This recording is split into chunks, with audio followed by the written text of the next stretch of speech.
kita mesti bezakan rukun dan wajib haji.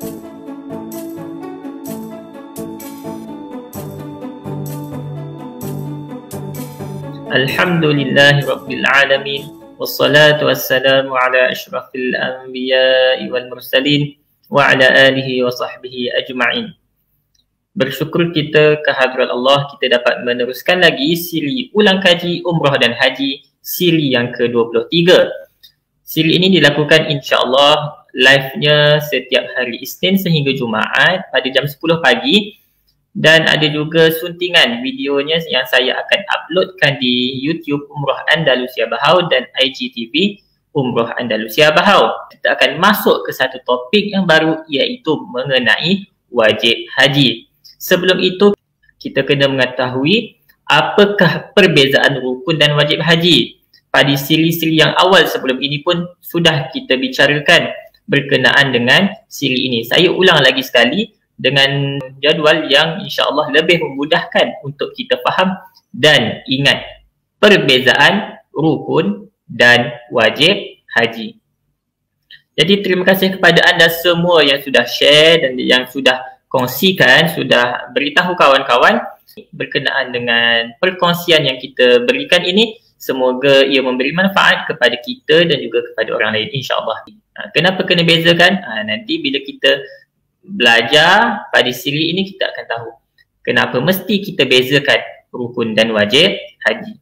Sebelum itu, sebelum saya bicarakan lebih mendalam, saya memberikan sedikit gambaran secara kasar, iaitu di dalam ibadah lain selain haji dan umrah, di dalam mazhab Syafi'i, rukun dan wajib itu adalah perkara yang sama. Contohnya, kita sebut rukun solat ada berapa? Ada 13. Wajib solat ada berapa? Ada 13 juga. Ia adalah perkara yang sama. Ada berapa rukun wuduk? Ada 6. Ada berapa wajib wuduk? Ada 6, sama. Ada berapa rukun puasa? 2. Ada berapa wajib puasa? Juga ada 2. Sama sahaja, kecuali pada ibadah haji dan umrah, rukun dan wajib itu perkara yang berbeza. Baik, marilah kita sama-sama mempelajari apakah perbezaan rukun dan wajib haji. Rujukan saya ialah Fiqh Haji Contemporary oleh Dr. Jamaluddin Hashim. Boleh dapatkan buku ini sama ada daripada penulis sendiri ataupun daripada saya, insya-Allah. Baik, jadi kita terus masuk. Apa itu wajib haji? Pengertiannya adalah wajib haji ialah perkara yang wajib dilakukan. Maksudnya mesti dilakukan, tidak boleh tidak dilakukan. Baik, tetapi jika tidak dilakukan, apa yang akan jadi?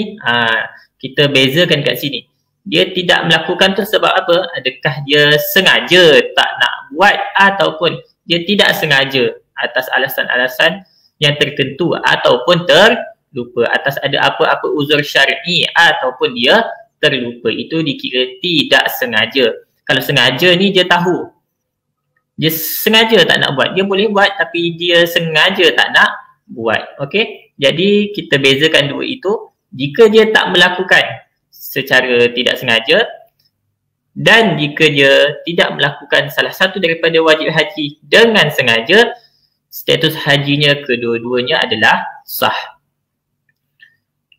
Bagaimana pula dengan dam? Apabila seseorang itu tidak melaksanakan salah satu daripada wajib haji, maka dia wajib untuk menyempurnakan dam dengan syarat-syaratnya. Secara lebih panjang lebar kita akan bincangkan dam ini pada masa dia nanti, insya-Allah. Tetapi yang membezakan adalah berkenaan dengan sama ada seseorang itu berdosa ataupun tidak. Jika seseorang itu melaksanakan wajib haji secara tidak sengaja, maksudnya mungkin dia terlupa ataupun dia ada uzur-uzur tertentu, maka hukumnya adalah tidak berdosa. Jika dia sengaja, dia mampu untuk buat tetapi dia sengaja tak nak buat, maka dia berdosa. Jadi secara ringkasnya di sini, Wajib haji ini adalah perkara-perkara yang wajib dilakukan. Jika dia tinggalkan, status hajinya masih sah, tetapi dia diwajibkan untuk menyempurnakan dam dengan syarat-syaratnya. Jika dia tidak sengaja, tidak berdosa. Jika dia sengaja meninggalkannya, maka hukumnya adalah berdosa. Jadi tuan-tuan jika faham, silakan komen di bawah. Faham ataupun tak faham pun komen dekat bawah kan. Ataupun ada soalan silakan komen. Baik, jadi kita tengok pula apakah rukun haji. Ini tadi adalah wajib haji. Kita pergi pula kepada rukun haji. Rukun haji ini secara ringkasnya saya sudah bicarakan satu persatu di dalam siri-siri yang lepas. Wajib haji pula saya akan bicarakan satu persatu pada siri-siri yang akan datang. Baik, rukun haji ini apakah pengertiannya? Perkara yang wajib dilakukan. Sama seperti wajib haji. Perkara yang mesti dilakukan. Tak boleh tak buat. Tetapi jika dia tak laksanakan pula, okey, sama ada secara sengaja ataupun secara tidak sengaja, bagaimana status hajinya? Maka orang yang meninggalkan rukun haji, status hajinya adalah tidak sah. Dan hajinya itu masih tergantung. Apa maksud tergantung? Dia wajib untuk mengqadhakan hajinya. Okey? Maksudnya tidak sah, dia tak dapat haji pada tahun tersebut dan hajinya masih tergantung, dia kena menyelesaikan rukun-rukun itu, ataupun jika dah luput waktunya seperti wukuf, dia tak sempat wukuf contohnya, dia kena mengqadha pada tahun yang akan datang. Baik. Bagaimana pula dengan dam? Adakah ia boleh diganti dengan dam? Siapa yang meninggalkan rukun haji tak dapat ditampung dengan dam. Tidak boleh ditampung dengan dam. Jadi secara ringkas, rukun haji ini adalah perkara yang wajib dilakukan. Jika tidak dilakukan, sama ada secara sengaja ataupun tidak sengaja, status hajinya adalah tidak sah dan masih tergantung. Dan ia tidak boleh ditampung dengan dam. Berbeza dengan rukun haji, kita ulang semula. Rukun haji ialah perkara yang wajib dilakukan. Jika tidak dilakukan, status hajinya masih sah, tetapi dia wajib untuk melaksanakan, dia wajib untuk menyempurnakan dam dengan syarat-syaratnya. Jika dia meninggalkan itu dengan tidak sengaja, tidak berdosa. Jika dia meninggalkan dengan sengaja, maka berdosa.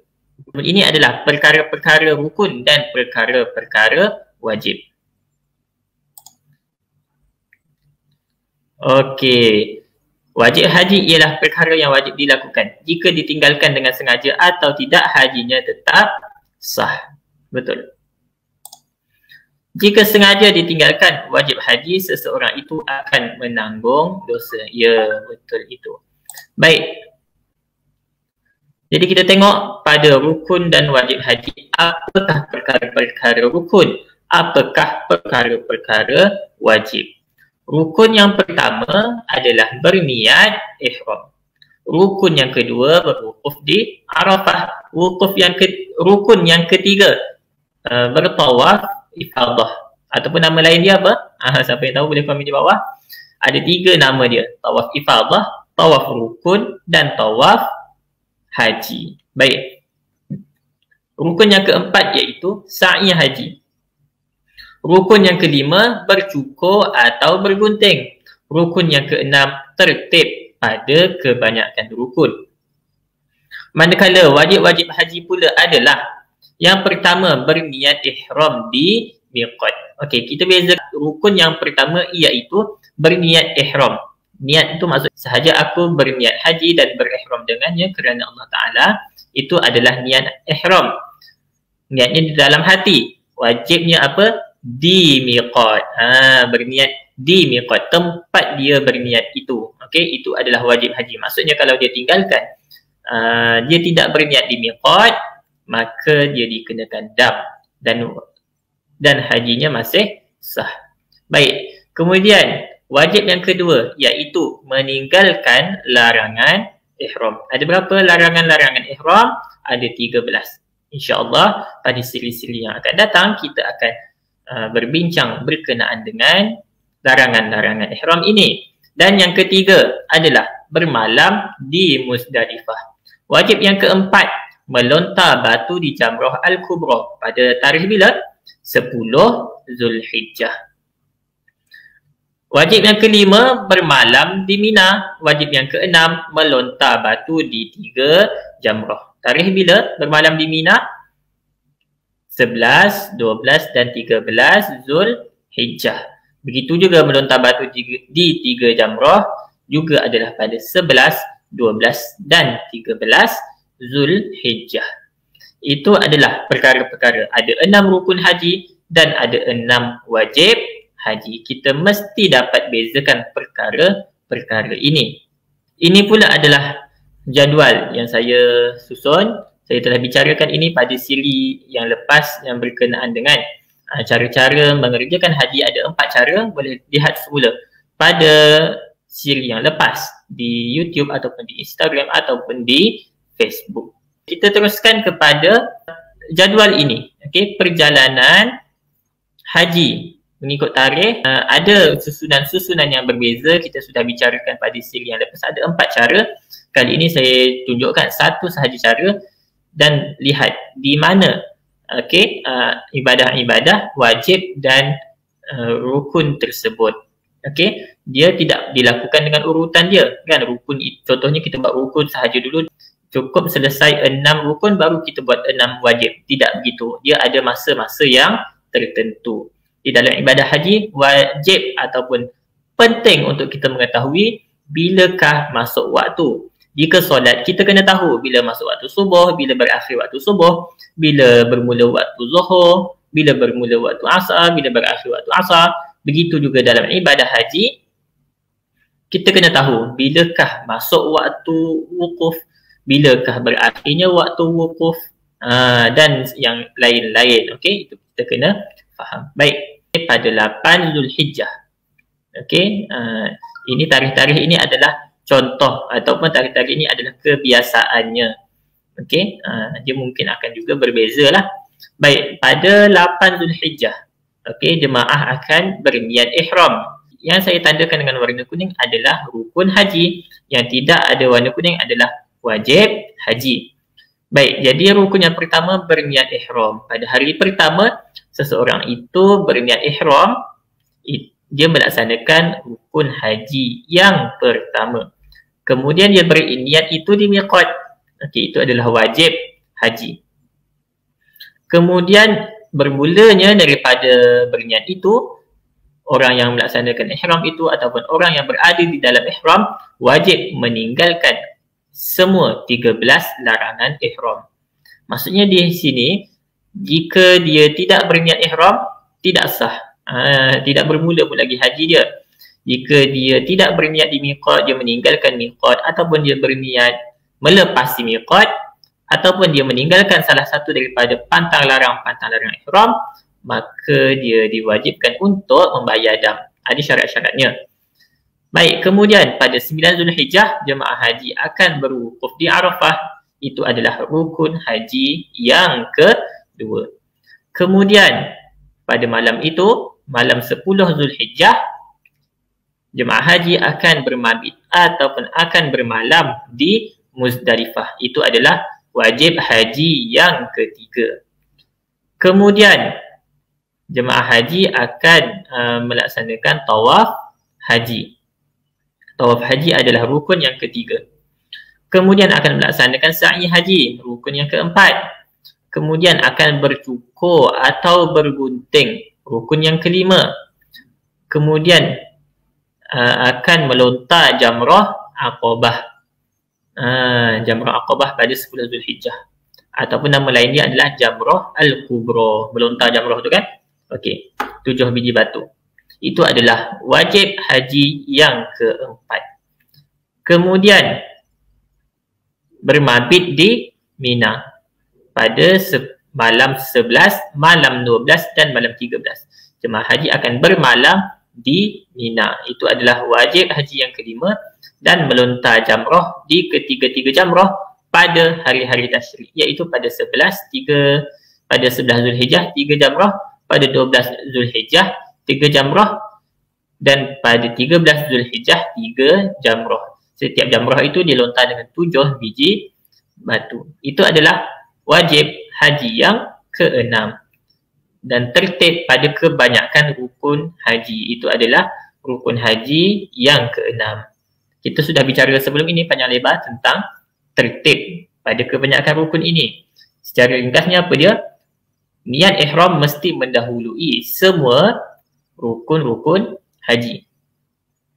Dan wukuf di Arafah mestilah mendahului tawaf haji dan bercukur atau bergunting. Okey. Itu secara ringkasnya tentang tertib pada kebanyakan rukun. Tuan-puan, adakah tuan-puan faham ataupun ada yang tidak faham, boleh komen di bawah. InsyaAllah saya akan bantu anda semua. Jadi setakat itu sahaja perbentangan kita pada hari ini. Jika anda ada soalan ataupun ada cadangan apakah topik yang akan kita bicarakan pada siri yang akan datang, silakan komen di bawah. Semoga kita semua istiqamah di dalam menuntut ilmu ini. InsyaAllah setakat itu sahaja. Berjumpa lagi insyaAllah. Assalamualaikum warahmatullahi wabarakatuh.